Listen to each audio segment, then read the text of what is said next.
Yes, tugaruke mu gisagara ca Nyumbani, mu gisagara ca Rumonge, mu ikomine nziza, ikomine ibereye. Oui, hariko havugwa maki. Yes, ye. Twende. Yes, Nyumbani sasa ni mu gihe biguma bigaragara yuko abaririmbyi bo mu gisagara ca Rumonge ndetse abaririmbyi bo mu ntara ya Burunga babandanya kugaragaza ubumwe bwabo mu kuja hamwe mu gusohora indirimbo. Uvyibuke neza yuko hagiheze imyaka abantu bakunda kandi baryohewe n'indirimbo yaririmbwe n'abaririmbyi benshi yitwa Rumonge Kwetu, yaririmbwe n'abaririmbyi benshi bo mu gisagara ca Rumonge. Uvyibuke yuko na Ndimu canke na jewe naronse amahirwe yo kuja muri song yitwa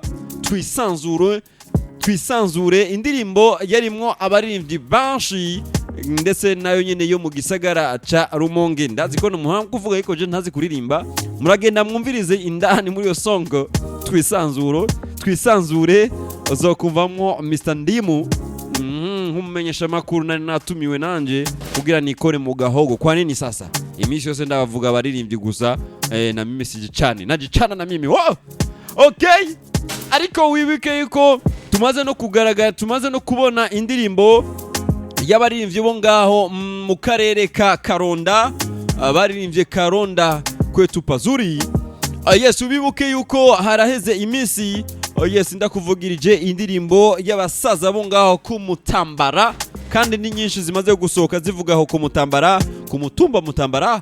We okay, cette fois-ci rero tuje n'indi shusho abaririmbyi bahariya ku Mayengo haya ngani mukigwena. we okay, urenganye Gatete basi twende kule za kule.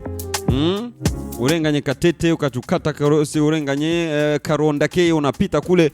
Okay, za ku Mayengo rero abaririmbyi bahajya ku Mayengo bati nitwoguma natwe inyuma, reka tuje hamwe dukore song.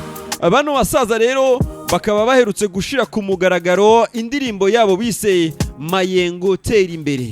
Mayengo ni Mayengo aho ku Mayengo ni Mayengo, oya reka. Yes, ati Mayengo tera imbere. Abaririmbyi bagiye hamwe bo ngaho ku Mayengo, ni kuvuga yuko this song yaririmbwe n'abaririmbyi basanzwe ari imvukira yo ngaho ku Mayengo, peu importe kuko harimo n'abaririmbyi bari hanze y'igihugu.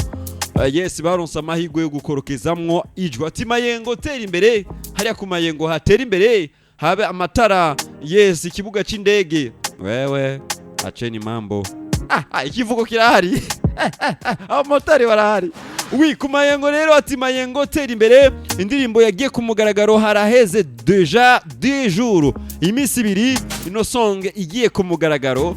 Ni indirimbo bigaragara yuko yoba yarafashwe ku mugongo ibice 90% n'umurimvyi Brighton once again, asanzwe ari imvukira yo ngaho ku Mayengo hariya nyene uduze kwa muganga hajya kuri centre de santé ukaduga hariya. Ndahazi reka. Yes, uno musaza rero akaba atuye mu gihugu ca Afrika y'Epfo. Nino ndirimbo Mayengo tera imbere ikaba iri ku rubuga rwiwe rwa channel ya YouTube official audio, bien sûr que oui. Awana ujanja kutengeneza video ikaba imaze kumvirizwa no kurabwa n'abantu barenga 196. Cette fois-ci uravyumva yuko wewe na jewe n'abandi tuje gushikikira abi wacu ku Mayengo, kuko nimba Ndimu navukiye mu gisagara ca Rumonge, ntuhave wumvuga ko navukiye i Bururi canke i Buyengero. Oya, navukiye hanyene mu gisagara ca Rumonge, we mutoto wa mujini acene mambo. Yes, bisaba rero yuko ndabasaba namwe yuko twese tuje ku rubuga rwa channel ya YouTube tubashigikire abanyahariya abanyamayengo. Okay, nuko rero. Yes, ati Mayengo tera imbere, amakuru ariko aravugwa ngo hariya ku Mayengo. Ndo hivyo tena. Let's go.